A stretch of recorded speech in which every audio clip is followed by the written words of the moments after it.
Hi guys, ito yung bagong update. This coming August 31, yung lahat po ng individual tools natin ay mapapalitan na po ng content monetization. Ayan na po guys, not yet available pa yan sa ibang page or profile nyo.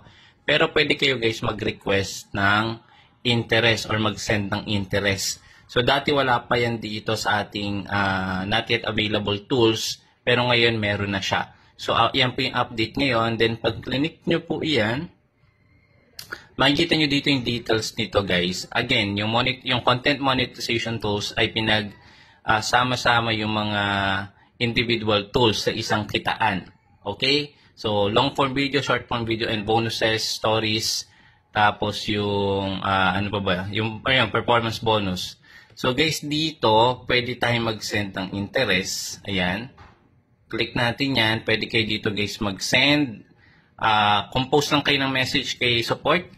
Or pwede dito sa may learn more. Click mo yan.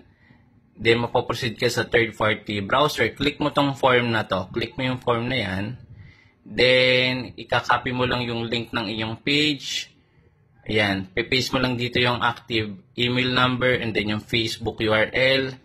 Then pwede pa yung iba yung pages. Then click let's do this para po ma-send yung interest. Follow for more. Meron tayong full guide niyan sa ating description. Pa-check po. Salamat.